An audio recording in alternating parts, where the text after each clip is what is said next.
Okay, hello. So I finished the Cruel Prince trilogy, and I'm very obsessed with it, and I would like to share the plot. I don't know how long this will take, but I'm gonna try and make it as quick as possible. But I am a yapper, so. Okay, let's start with the Cruel Prince. Okay, so backstory. There's this mortal lady, Eva, and she is married to the general of the High King, and his name's Madoc, and he's this green goblin guy who has sharp teeth, and he's called a red cap because he's part of those like very like violent people who after they kill you, they take their cap and then they dip it in their murdered people's blood to make it like all red and crusty. Anyway, a lot of elf people in Elfheim got married to mortals to have children because elf people have thinner blood, so apparently they don't have as many children. So that's why they take a lot of human wives. Anyway, Eva apparently hates it there, so she escapes to the mortal realm and she has two children with this guy Justin, who's like this blacksmith. By the way, her and Madoc had a child, and her name's Vivian. So 2 years later, so there's 2 years apart, and then they have twins, Jude, who's the main character, and Taryn. So in the prologue of this book, um, starts with that the twins are 7, and then Vivi is like 9, I guess, 9 or 10, and they're like chilling in their living room when suddenly they hear a knock on the door, and it's this guy, this green cloaked guy. Oh, I wonder who that is. And he's like, "You are mine. You were stolen from me," because the mom took his kid, I guess. So he's like, "I'm gonna serve justice." So he kills the parents, and it's very bloody, very violent. And then he looks at Jude and Taryn, and he's like, "You guys, I owe it to you to take care of you now because I killed your parents." So he takes them in, and he's like, "You're coming with me to Elfheim." So they to get to the elf world, you have to take these like magic horses, which it's like some green thing, but only the fairies, but they're basically elves. The fairies can do that. They have to put like some magical spell on them, and it's like, rise my steed. So then they crossed over the border. And by the way, this is in Maine, so I guess Maine is where the elf world is. Anyway, so Jude grows up in Elfheim. That's all she basically knew. She goes to this like royal school where she learns all the things to survive, but then she has to be very careful because it's very misleading to be a human there. Like an elf can come up to you and like it's called to glamour someone, which is like the mind control. You can be like, hey, you go sit down and stay there, or be my slave. And they have to listen. So there's ways to like counter that. So she wears these rowan berries or whatever as a necklace, which I think resists glamour. And then I think she also said she had to like flip her socks inside out so she doesn't get led astray in the forest. Here's a map, by the way, of Elfheim. So she lives in Maddox's stronghold, which is very lavish life, for a human. She lives with like a servant who comes and braids her hair, and she always does it in the iconic horn hairdo, because to look like a fairy. I don't know. Although she only wears it like 2 or 3 times in the whole series, but it's become so iconic that everyone draws her like that. Anyway, at school, she gets bullied by the one and only Prince Carden and his buddies of very evil intent. So he has this group. So Carden's the head of the group because he's Prince. And then he has this like ex-lover. I don't know how to say her name, but it's like Nicasia, I think. And she's like a mermaid because she comes from the undersea area. She has blue hair and like webbed ears and fingers and whatever. She's very pretty, but she's very mean. And she had a relationship with Carden back in the day, as early teens, but she kind of left him for their other friend Locke. Betrayal, oh my god. So Locke is like a ginger guy, and he's very fond of stories. He loves to make everything into an interesting story, even if it's a bad thing for the other person. Uh, and then there's Valerian, who's like, I think he's the most assholey to Jude. Like he's very mean. He's blonde, and the fan art's very disturbing. He's like with this bloody finger. Anyway, they all love to bully Jude and Taryn because they think that they don't belong in this world and that it's unfair. Well, especially Carden. He thinks it's unfair that they get to be taken up so lavishly when they don't deserve it because they're not even the real kids of Madoc. Meanwhile, Carden grew up as like the unfavorite child. I'll give him a backstory later. Just you wait. So, so they're at school and they're like preparing, I guess, for this big tournament, which I told you about this. And Jude's big dream in this world, she thinks the only way that she can live up a happy life is to become a knight. Okay, so she wants to become a knight for one of the princesses. I'll tell you all the kids now. So the High King, his name is Eldred, and he's like this very wrinkly old guy.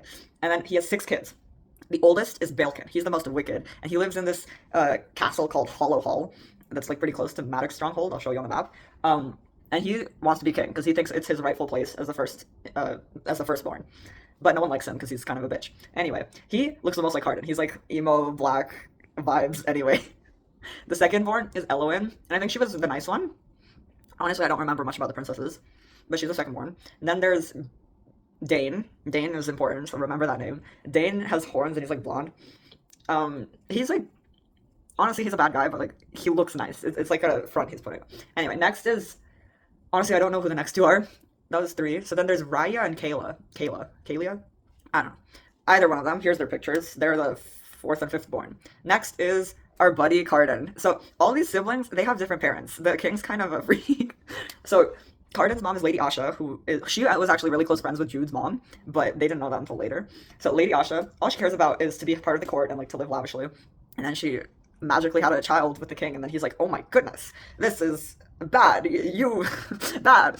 I don't know why, but like growing up, Carden had a very terrible life because they did not like him. They're like, "You are a useless child. Like, you're never gonna be king." And when he was born, apparently the astrologer of the palace or something said he had a prophecy because they always look at the stars to see like what their fate is, and they said that Carden would be like the ruination of the throne and the crown. Remember that? But they're like, "Oh, we got to keep this guy far away." So they, I forget what happened, but one day when he was like a little toddler, he was playing with a bow and arrow. Canis ever do much, and then Balekin, or no, it was Dane, so the third guy.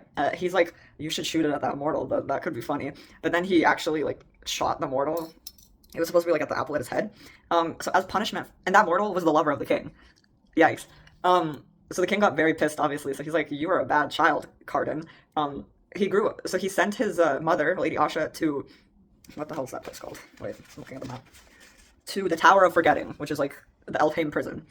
So she's gone. He has no mom, so now he lives in the stables basically, and with a cat as a mother, he gets like fed its milk anyway. Until one day the king decides to send him away to Hollow Hall to live with Balekin, who's the most like cruel. Balekin has these servants who are all human and they're all glamored, so they're like basically brainless or mind controlled people who don't know that they're serving the king or the prince, but they're the servants. And Carden's like, "Oh, now I can chill out, I guess." Like, I don't know. That's wrong though, because Balekin hates him too. So he's like, "This human right here, she's gonna whip you for being naughty." This is your punishment for killing that one guy with an arrow. So, and like, it's bad because it's a human. So he gets whipped all the time, and that's why his back is full of scars, and that's why he's emo. So the reason he's so mean is because he can only get his father's attention by being cruel. Daddy issues much. So that's the issue with him. So that's why he made that friend group, and that's why he goes around bullying mortals, because he hates them, especially because they're the people who whip him. Anyway, he really had a strong hatred for Jude because she kept like standing up to him. Usually the mortals, they're like, "Oh, I'm sorry, your highness," whatever. But no, she's like, "Dude, you're kind of a bitch." So he got very obsessed with her, and every night he's like dreaming of her name. And there's that one page where it's very freaky, or at least people call it freaky, where he writes Jude's name a cajillion times. People want to know what that liquid is. I think that's disgusting. Like, come on, it's obviously spilt ink or wine, because he is a druggie. He has a drinking problem. That's a him problem, though. I need to get on with the story. Anyway, so Maddox decides, "I'm going to help you to become a knight, but you're not ready yet, so I'm just going to train you." So she becomes really close with him. She hates him, by the way. So Vivi, she hates the elf world. She's the only real elf, but she does not want to have anything to do with it. She wants to be part of the mortal realm. And she's like, "Come on, guys," to her sisters. "You guys need to come to the mortal realm. We'll be happier there." So they do sneak off every once in a while to grab, like, tampons and stuff from the mall. But Jude and Taryn, like, they basically spent most of their life there. By the way, they're 17 now. There was a time skip. They spent, like, half their life there, so that's all they remember. So they don't want to live in the mortal realm because they feel like aliens there, even though Vivi is the true person to be there in the elf world. So what else can I say? Vivi has a girlfriend. By the way, she's gay. She's dating this girl Heather, but she doesn't know about. This isn't really important though. It's like a side plot. Anyway, out of the two twins, Jude is like the more she's not outspoken. She's like the sassy one who wants to have power, I guess, and have a place in the world. Taryn, she's more complacent and she'll listen to the parents. Okay, I'll explain their family right now. So after coming back to Elfhame, Maddox remarried to this very pretty lady, Oriana. She used to be a lover of the king, but she never had a child, so that's good, I guess, because that child would have been abused like Carden. But anyway, Oriana, she has this kid, Oak. So that's now Jude's little brother. So she's 17, Oak is like 8. Okay. Little do we know, Oak is not the actual child of Maddox and Oriana. We thought so, but how do I explain this? Oak is, so you know Locke, that was one of the bullies? His mom, Lirio, she's this big mystery, which I honestly didn't understand half of it, but she had a kid apparently with the king, and that kid was Oak, but then she was going to die at giving birth, so it was either the kid or the mom. And Oriana, being besties with Lirio, she decided, "I'm going to save the kid," so she like cut open her... No. It wasn't that she was going to die, she got poisoned. And I forgot by who, but she got poisoned. So she was dying, so to save the kid, Oriana opens her stomach and is like, "Oh look, I'm going to take care of this guy." And she loved him. That was obviously the favorite child in the family. Maddox, he wanted to favor Vivi because that's that's his actual kid, but she hates him. She wants nothing to do with her real daddy. So honestly, his favorite child was Jude. She always saw that like he hated her, but he saw himself in her and he wanted to project that. Taryn, he likes her only because she listens to him the most. She's kind of a pussy. Anyway, at school she gets drowned by Carden and his Goonies, but then there's like little moments when he's bullying her. Like this one time, there's this ever apple, which is like a golden fruit that if you eat it, you get like crazy and you want to keep eating it, and you don't and you listen to everything that other people say. So they're like, strip naked, kiss my foot. That's what Carden said. Kiss my foot. He's crazy. But then he's also the one who saved her because he took a pin from her, I think, from her head, stabbed her finger so that she'd suck on her thumb, and then the salt like reversed the effects of the apple. So he saved her. She didn't know that. She just hated him blindly. Anyway, one day she gets a visit from Dane, Prince Dane, the third of mine, and he's like, I want. What do you want? Do you want power? And she's like, yes, that's all I've ever wanted. I want to become a knight. And he's like, what if you're not a knight, and what if you're one of my spies? So she's like, okay, I guess that's not very honorable, but this is like the best offer I'm ever gonna get since my daddy doesn't want me to be a knight. So he takes her to the Court of Shadows, which is like the basement of the palace of Elfame.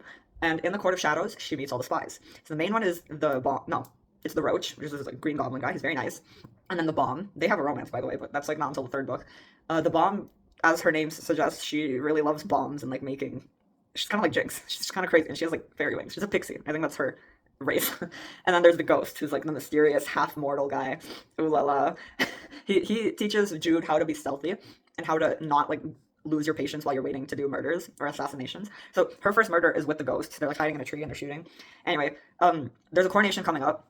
Dane is most favored to be king. So apparently in this world, the king isn't the firstborn. It's whoever the actual king wants it to be. So he favors either Elwyn or Dane. Balekin's pissed off about this. As he should, but anyway, Dane is like, I want to make sure that Balekin does not become king, so you, being my spy, little Jude, you're gonna go find some dirt on him, okay? So, to show that she's a loyal person to him, he's like, stab your hand. And she's crazy, and she's like, okay, stabs her hand, and so she had a wound for the first book, and yikes. And that's her first little hint that Dane isn't really that good of a guy, he's just slightly better than Balekin. But, in return for this, for becoming one of the spies, he gave her this thing called a geas, Geas, a geas, I don't know how you say it, which basically prevents you from getting mind controlled or from getting glamored. So now she has magical powers, technically. She can resist glamour, but no one knows this, so she's just pretending, because only mortals can lie. The elves, they have this thing where they just can't lie, and they have to tell the truth all the time. So that's why they talk in riddles, so it's technically the truth, but then they can, like, put a slight little mistruth in it. But anyway, so she gets sent to Balekin's Hollow Hall to find out something. She dresses up as one of the human servants, and she's hiding in Carden's room. She realizes it's his room because of all the fancy clothes in the closet, and she sees that he's into Alice in Wonderland. So she steals his book. I don't know why he's into that book, but he loves fairy tales. Right back mentioned. And what happens? She goes into the library and she finds this message, this like note about murder, and I think it was related to Liriope, Oak's real mom. But then she hears voices coming, and so she hides under this chair, and then she sees Carden and Balekin's like, you are a naughty boy or something, and then he gets a human to whip him again. Because, no, he's like, I want you to actually be good at sword fighting, but Carden doesn't care about that. At parties, all he cares about is, like, lying around with all his lovers. I think they're called, like, people of the court. So, like, making out with them on the side. Very weird. Jude's always watching, though, so I wonder what that means. And then he likes to get drunk and just chill. But no, Balekin's like, you need to know how to use a sword. So he's like, let's sword fight here in the library. They're sword fighting. He obviously loses, Carden. So his punishment was to get whipped. And that's the first time Jude felt bad for him. As she should. Anyway, she sneaks out. She gives the letter to the Court of Shadows, or to Dane. What else happens? Okay.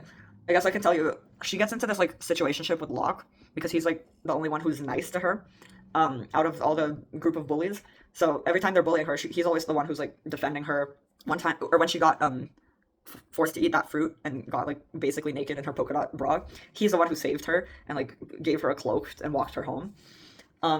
So one day he takes her to his estate, Locke's estate, which is close to the palace. He's like, here, you should stay at a party with me. And oh, they were like kissing, but Carden was there too. And while she was kissing Locke, and while Carden was kissing some other person, they were staring at each other, eye contact. Oh, I wonder what that means. And then as she's leaving, Nicasia, who I think I told you she was with Carden, betrayed Carden for Locke, but then Locke now betrayed her for Jude. They're all making out with everyone. She warns her she warns Jude about how he switches partners. I wonder what that means. Anyway, flash forward to the coronation. Everyone thinks that Dane is going to be king. Jude is like dressed in this beautiful gown. Oh my god, it's like white with trees. Here's a picture. Okay, so the ceremony is where the High King, Eldred, he's like, dude, does Elfhame take this guy to be your king? And Dane is like butt naked. Apparently nudity isn't that big of a deal in Elfhame, and so there's always like one or two naked people at the parties. And he's like about to put the crown on. Then he gets murdered by Maddox. So Jude's dad betrayed the royal family basically, and he's like, I'm working for Belkin. And then just one by one, all the royal family members get killed. And she's like, where the hell is Cardan? So she hides under this table where she finds him just like drunk and like, ooh. She's like, you're important, come with me. So she kidnaps Cardan, takes him to the basement where the Court of Shadows is, and like puts him against a wall with a knife. And she's like, I'm gonna make a deal with you. And because deals are binding, because elves have to tell the truth. I forgot how she worded this, but basically he has to listen to her every order. Like he's basically her servant now. And then they kissed. It was very. I'm gonna read this. Let me read you. Okay, he has a speech. I'm gonna read you the speech. I hate you because your father loves. Or no, because he has to tell the truth because that's their new deal. She asks him a bunch of questions, and then her last question is, "Why do you hate me?" I hate you because your father loves you, even though you're a human brat born to his unfaithful wife. Well, mine never cared for me, though I am a prince of fairy. I hate you because you don't have a brother who beats you, and I hate you because Locke used you and your sister to make Nicasia cry after he stole her from me. Besides which, after the tournament, Balkan never failed to throw you in my face as the mortal who could best me. Oh! And then fast forward, he's like, most of all, I hate you because I think of you often. It's disgusting and I can't stop. Ah! So then, she thinks he's lying, but then she realizes, wait, you really do want me. And you hate it. Oh my goodness. And then she thinks she hates him, but then she kisses him, and it's very ooh la la. That's the moment when terror seizes me. What kind of insane revenge is there in exulting in this revulsion? And worse, far worse, I like this. Oh my goodness. So anyway, she has this plan. Because she found out that her brother Oak is actually an heir, since he's technically the son of Dane, who's part of the royal family. She can get him on the throne. And that's Maddox's plan this whole time. He wants to be king. So he's going to use Oak to become king, and then Maddox will become his regent because he's not of age yet, so he'll basically be the ruler temporarily, but he'll be like a dictator. Jude doesn't want this, so her plan is to, well, you'll see what her plan is. So later, since this coronation didn't work, they have another one, and at this coronation, this is her plan. So she tells Cardan that Oak, that he has to put the crown on Oak, and he doesn't mind this because he doesn't want to be king. But then, hello. Basically, she tells Cardan not to move as he's kneeling, and then Oak, being carried by Vivi, puts the crown on his head. And this is betrayal, because he didn't know this would happen. So now he's the High King. Yay! But also, what the hell? Anyway, next book, Wicked King. So, Jude's now in power, because she basically controls the High King. Okay, so she gets this new job. She went from a useless, well not useless, but a helpless mortal girl whose only dream was to be a knight, to becoming a spy, to now becoming the seneschal, if that's how you say it, of the High King. That's like women in STEM business. Like, good job. Good on you, Jude. So basically, Cardan is like a figurehead. All he does is sit there with his wine on the throne, like with his crown sideways. He's like, oh, yeah. He doesn't even go to the meetings. She does all the dirty work, basically. She's the puppet master. And she thinks he hates her for this, because he didn't want to be king. He just wanted to be a prince. I think of his horror at his own desire when I brought my mouth to his, the dagger in my hand, edge against his skin. The toe-curling corrosive pleasure of that. Oh. It felt as though I was punishing him and myself at the same time. I hated him so much. Girl, you're such a liar. So anyway, she's moved to the palace now. By the way, she betrayed Maddox. Like, in the last book, at the coronation, she poisoned him, and... no, she's like, here, we're gonna have a duel. Let's drink some wine. And then they both had poison in them, but because she's crazy, she's been, like, drinking little doses of, kind of like Snow, drinking little doses of poison every day, and it made her sick and like ghostly, but she did it anyway, just so she could have an immunity to poison. So that's why when she drank it and Maddox drank it, she didn't taste any of the effects because she's immune. Oh my goodness. So Maddox feels betrayed, but then he also feels proud. So it's a very complicated relationship because he's like, oh my goodness, I just got bested by my daughters. That's kind of interesting. Blah blah blah. What else happens in this book? And then later, this is her conversation with Maddox. He's like, you don't believe I could care about you even after you betrayed me? He watches me with his cat eyes. I'm still your father. And then, you're my father's murderer. I blurt out. I can be both. Complicated relationship, huh? Anyway. So there's a bunch of moments where she's like, I hate him. To Cardan. But then, girl, actions speak louder than words because they did a lot of making out.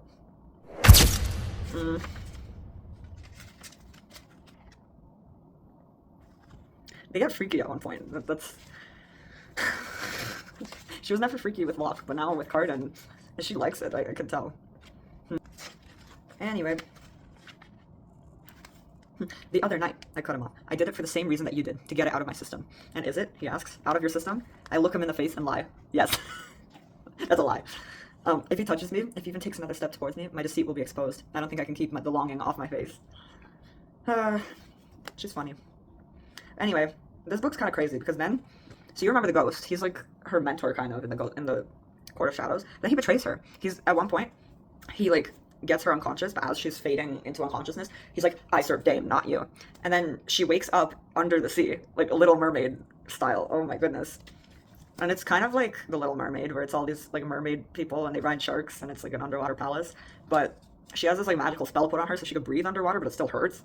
And so you remember in Acacia, her mom, Queen Orla, she's a bitch. So they basically starve her. They keep her in this room and they're trying to put her under spell like most of the other humans, where the human thinks that they're having a beautiful time and they're being treated so generously, like, oh my goodness, look at your cushions and your beautiful room, when really they're just in a prison cell with a toilet. But she can't be put under spells because of the geese whatever it's called, from Dane, and that even after he died, like, it still works apparently, so she's still magical. So she had to pretend for a whole like 3-4 weeks, a month, that she was enjoying her time being tortured. So she got really skinny. Okay, I also forgot to mention that Balkan was there, and he's the new ambassador for the Undersea. And he was really torturing Jude the whole time. And at one point, he was like, "Kiss me as though I were Carden." And then eventually, there's a message that Carden struck a deal. I thought Carden didn't care about her, but oh, little does she know. He struck a deal to get her saved and like to have some kind of alliance with the Undersea. So she gets to get out. Yippee. I never thought he liked me enough to save me, and I'm not sure I'll still believe it unless I hear his reason from his lips. Okay. I wasn't kind, Jude. Not to many people, not to you. I wasn't sure if I wanted you or if I wanted you gone from my sight, so that I would stop feeling as I did, which made me even more unkind. But when you were gone, truly gone beneath the waves, I hated myself as I ever have before. I'm so surprised by his words that I keep trying to find the trick in them. He can't truly mean what he's saying. Perhaps I'm foolish, but I'm not a fool. You like something about me, he says, mischief lighting his face, making its planes more familiar. The challenge, my pretty eyes. No matter, because there is more you do not like, and I know it. I can't trust you. Still, when you were gone, I had to make a great many decisions, and so much of what I did was imagining you beside me, Jude, giving me a bunch of ridiculous orders that I nonetheless obeyed. Anyway, so he admits later that he hates being under control, and like he hates their deal. Because the deal was that he has to obey her for a year and a day. And by this point, it's been like half that time. I'm skipping a part. Anyway, there's a party. Balkan wants to be king, right? But then she has this duel with him, and then he has this huge sword. She has a little knife, and she's like, "This won't work." So the only way to win this fight is if I like go really fast and catch him in surprise. She like rams into him with the knife. She killed the only other heir now. So now Carden's the only surviving sibling. And when he finds out, he's kind of like mad, but skip that part. Or before that, there's a different thing. So he's like, I hate being under control, Jude. You have to let me be High King, because like this whole time he's basically been a puppet. And she's like, what then? Will I become a servant? Like, what kind of deal is this? But then he says something crazy. He's like, marry me. Become Queen of Elfheim. I feel a cold shock come over me, as though someone has told a particular cruel joke. With me, it's target. As though someone looked into my heart and saw the most ridiculous and most childish desire there and used it against me. But you can't. I can, he says. Kings and queens don't often marry for something other than a political alliance, true. But consider this a version of that. And were you queen, you wouldn't need my obedience. You could issue all your own orders, and I would be free. Anyway, so their plan is they'll be married for like the next 10 years until Oak is of age, and then they'll abdicate the throne for him. But then she agrees. She's like, yes, I will marry you. And then they they have their own little wedding right there, because apparently weddings aren't the same there as it is here, and they can just say it with a couple words. She's like, I, Carden, son of Eldred, High King of Elfheim, take you, Jude Duart, mortal ward of Maddox, to be my bride and my queen. Let us be wed until we wish for it to be otherwise, and the crown has passed from our hands. It's very cute. And earlier he stole her ring. She didn't know why, but he used it again for this, even though it's not even a fairy tradition, it's a human tradition. He did it just for her. Very romantic. So now she's a queen. No one knows this, but she's become the queen. We trade kisses in the darkness, blurred by exhaustion. I don't expect to sleep, but I do. My limbs tangled with his. The first restful sleep I've had since my return from the Undersea. So anyway, they got awoken by, like, some banging on the door, and apparently the Queen Orla of the Undersea is outside, and she has like a message. This is the last page. And Orla's like, or no, Nikasia's like, you know, Jude killed your brother, Card, and like, you have to punish her some way. And she thinks, come on, we're married, he's not going to do anything. And then he goes ahead and says this: I exile Jude Duarte to the mortal world, until and unless she is pardoned by the crown. Let her not step 1 foot in Fairy or forfeit her life. And she gasps. She's like, you can't do that, I'm queen. But I'm the queen of Fairy, I shout, and for a moment there's silence. Then everyone around me begins to laugh. I can feel my cheeks heat. Tears of frustration and fury prick my eyes, a beat too late. Carden laughs with them. That feels like such betrayal. But really? He laughs when he's nervous. And little does she know, he actually exiled her just so she wouldn't, like, interfere with him being king. And in the words, until pardoned by the crown. She is the crown. She can pardon herself whenever she wants. But she doesn't know that because in the moment she's, like, panicking. So now she's in the mortal realm. And she hates it there because she didn't grow up. Well, she grew up for 7 years there, but the rest of her life she spent in Fairy.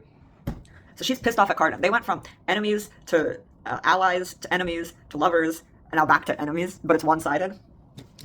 Okay, Queen of Nothing. She spends a couple... I honestly have no clue how long she spent in the mortal realm, but she spends a while there. And until one... And she's living with Taryn. Not with Taryn. Taryn betrayed her, by the way. I forgot how, but she pretended to be Jude, and then because Carden trusted Jude, he trusted her. And she was wearing these fancy earrings that make you prettier, so I think Carden only believed it was her because she was prettier. But yeah, she also stole... she stole a lock from Jude. It's not really her loss, but she married him. But now, in this book, she shows up to the mortal world, where she's living... Okay, Jude is living with Vivi and Heather, and, what's his name? Oak. They're keeping him away from Fairy to keep him safe until he's older. So Taryn shows up, and she's like, guys, I killed my husband. Oopsie, it wasn't an accident, but it's like, oopsie. I'm in trouble, and then also I'm pregnant. Interesting. And she's like, why would I help you? You betrayed me and all this. She's like, come on, like, there's war brewing. Madoc really wants to become king. You need to, can you please, I have like a trial and I need you to pretend to be me, because you can lie. So if they ask you if you really did it, Jude can actually say, I didn't. Taryn can't because she doesn't have that magical geese. So Jude, she's like, I miss Elfame, I might as well just go. I also want to have a word with Carden. So she dresses up as Taryn. She goes to the thing. Carden, he sees right through it. He knows his wife. So he's like, I will inspect you in my chambers. And she's like, oh crap. He's like, did you really believe I would not recognize my own wife?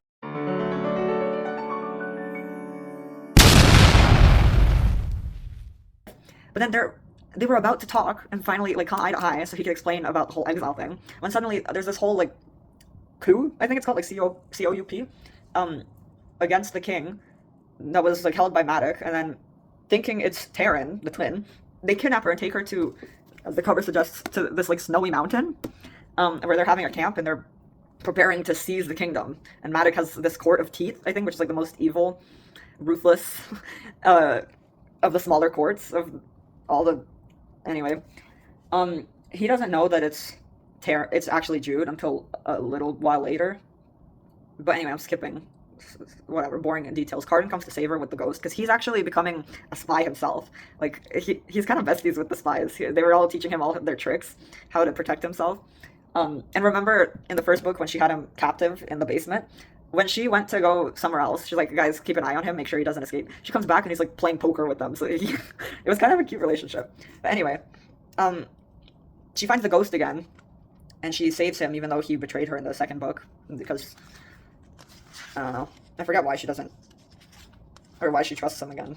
But yeah, later they lied to her. They said that the ghost was gonna try and murder the king. So she's like, I have to save him. So she goes to the palace and hides on the roof.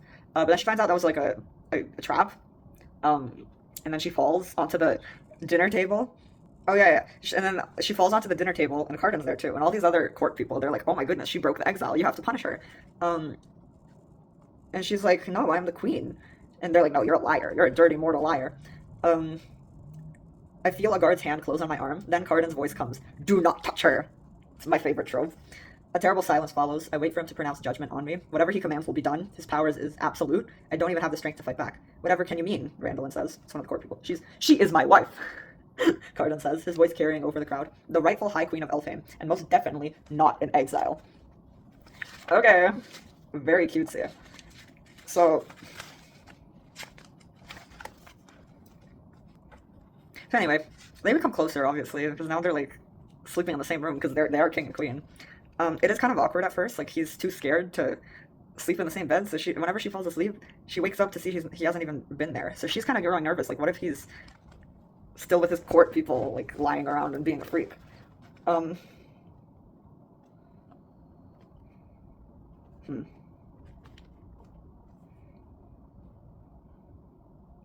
You didn't come to bed last night, I whisper. I'm here now, he says, as though he thinks it's possible he misunderstands me. It's okay to want something that's going to hurt, I remind myself. I move toward him so we are close enough to touch. He takes my hand in his, fingers lacing together, and bends towards me.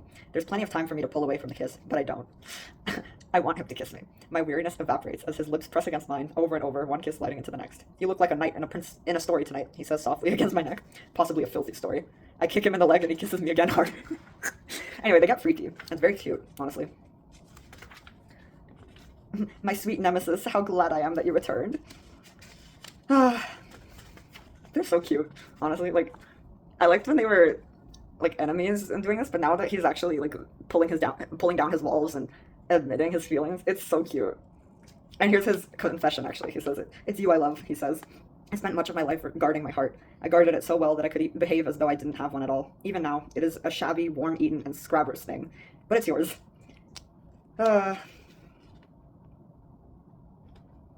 So anyway, her daddy Maddox, he shows up at the palace and he's like, we're either gonna talk this out or I'm doing full-blown war and whoever wins gets the crown, because he really wants to be king. I'm gonna skip a bunch of details. Anyway, Cardan, he's like, the true High King shouldn't be determined by who wears the crown, it should be determined by the people. So, remember the prophecy where he's like, or where the star guy was like, he will be the ruination of the throne and the crown? Here's it coming true. He breaks the crown in two, and that's why the cover is split in half. And he's like, do you accept me to be your king? And everyone's like, yes, yes, we do. But little does he know, the crown is actually cursed. So the blacksmith guy who made it, he put a curse on it where whoever breaks it, they got turned into a giant black snake. So that's what the snake means. So yeah, Cardan actually turns into this giant snake who's like poisoning the land, and everyone's terrified of him. He goes around like Elfheim, and everywhere he goes, like the flowers on the ground, they all turn into black and like dusty, and everyone's trying to kill him. Maddox, he has this deal with the Court of Teeth, and they're like, here, we have this leash. If you put this on your husband, he will obey you, and then you can still remain queen. But then we'll be your advisors, and technically you'll be our puppet. But like that's in the fine little details. You don't have to worry about that. So they put her in armor and they send her out to find him. There's a whole army with her. They go to the beach, I guess, is where he was. And so now it's her duty as the queen, and everyone's expecting her to put the leash on her husband. I don't think that's what it was actually called. So remember, he admitted he loved her before this. So she's been very depressed the past couple of chapters because he admitted it, but she didn't get to return her feelings. And she realized now that she loves him too. But she's all depressed now because he's a snake and she can't say it to him. So I take another step toward the serpent, and then another. This close, I'm stunned all over again by this creature's sheer size. I raise a wary hand and place it against the black scales. They feel dry and cool against my skin. Its golden eyes have no answer, but I think of Cardan lying beside me on the floor of the royal rooms. I think of his quicksilver smile. I think of how he would hate to be trapped like this, how unfair it would be for me to keep him this way and call it love. You already know how to end the curse. I do love you, I whisper. I will always love you. I tuck the golden bridle, the bridle is the leash, into my belt. 2 paths are before me, but only one leads to victory. But I don't want to win like this. Perhaps I will never live without fear. Perhaps power will slip from my grasp. Perhaps the pain of losing him will hurt more than I can bear. And yet, if I love him, there's only one choice. I draw the borrowed sword at my back, and then she chops his head off. Anyway. So, because she doesn't want him to live his whole life under her control, because she loves him, she kills him. Oh my goodness. So she's all depressed. She thinks he's dead. When suddenly, out of the carcass of the snake, rises a naked Cardan. Why did it get all late? He's naked and bloody. And he's alive. And all around people go to their knees. Everyone's like kneeling. Cardan takes a step forward, and little cracks appear from his footfalls, fissures in the very earth. He speaks with a boom and echoes through everyone gathered there. The curse is broken. The king is returned. He's every bit as terrifying as any serpent. I don't care. I run into his arms. They're so cute. Anyway, so then that's basically it. The war's over. There's a bunch of dead people, but the war's over. They have to like make all these deals and punishments now. So at the throne room, they're like, you will relinquish your title as queen to like the queen of the Court of Teeth or whatever. It was this little kid, the person who was under the leash in the first place, and then they took it off so she could put it to the Serpent King. It's not really important. Apparently, that girl and Oak, they're the next love story in the next series that I'm about to read, The Stolen Heir, which takes place, I guess, after the time skip to when Oak is of age. So we'll see if he actually becomes king. I don't think so, because the character wiki said that Jude is still queen, so he probably doesn't want to be, though. So being king and queen, they actually have a connection to the ground and to the earth. So earlier, Cardon actually rose a whole island just out of sheer magical powers. And then in the beginning of this book, her daddy actually stabbed her and she almost died, like, from bleeding out in the snow. I kind of missed that part when talking, but she would have died, but because she's actually the queen, the ground healed her. So that's the first, like, little thing to show that, like, maybe she's not a powerless mortal. Like, even being a mortal, her power as queen gave her the connection to the earth. So the snake Cardon, he actually broke the throne. So now that he's human again, he's not human. Now that he's a fairy again, he made it anew, but this time with 2 thrones, so that him and his queenie can sit together. So cute. I don't know what to apologize for first, I say, cutting off your head or hesitating so long to do it. I didn't want to lose what little there was left of you, and I can't quite think past how wondrous it is that you're alive. You don't know how long I've waited to hear those words, he says. You don't want me dead. If you joke about this, I'm going to kill me? He asks, raising both black brows. I think I might hate him after all. So then he takes her to the chamber. Or they were freaky in, like, the second book, but that's, like, their special room. And then she says, I love you. The words coming out in an unintelligible rush. Cardon looks taken aback, or possibly I spoke so fast he's not even sure what I said. You need not say it if you need not say it out of pity. That's so cute. He thinks, like, she feels bad for him, and that's why she's saying it. My teeth. Oh, I thought I had my fruit smoothie in it. Or because I was under a curse. I have asked you to lie to me in the past, in this very room, but I would beg you not to lie now. My cheeks heat at the memory of those lies. I've not made myself easy to love, he says, and I hear the echo of his mother's voice in his. Skipping a couple lines.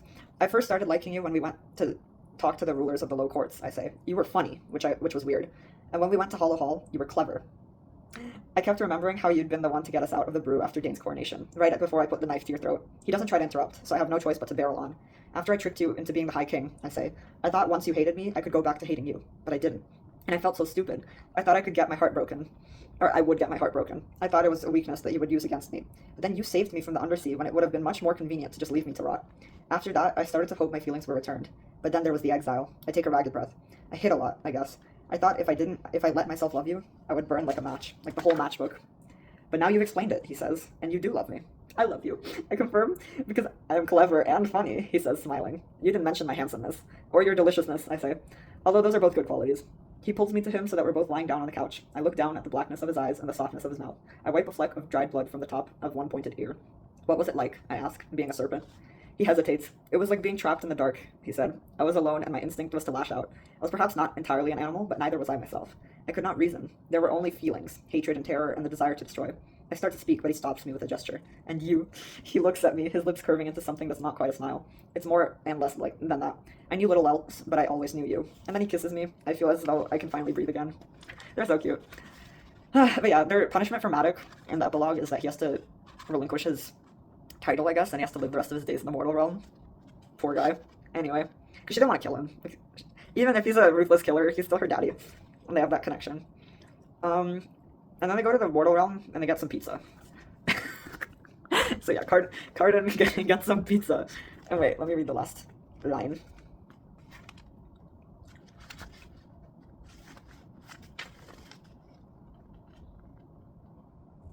Actually, that's another book. So there's that next book series, how the King of Elfame learned to hate stories.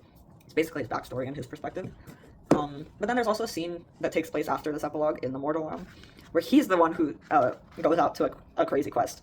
Because usually in this series, it's always Jude who's like insane, and every chapter there's like a new person trying to kill her, and she's getting tortured, or she's in some new duel and she's murdering someone else. So this time it's Cardon's turn to be whisked away while she's like in the middle of her sleep. Yeah, it's very cute, and they're very cute, and I love this series. I need to read more books, dude. I bought Once Upon a Broken Heart, because apparently a lot of people are recommending that too. So I'll get to that. But yeah, that's The Cruel Prince. This was supposed to be 10 minutes, and it turned into an hour, so I'm gonna have to cut it down a bit. Thanks for listening if you even got this far. Yeah.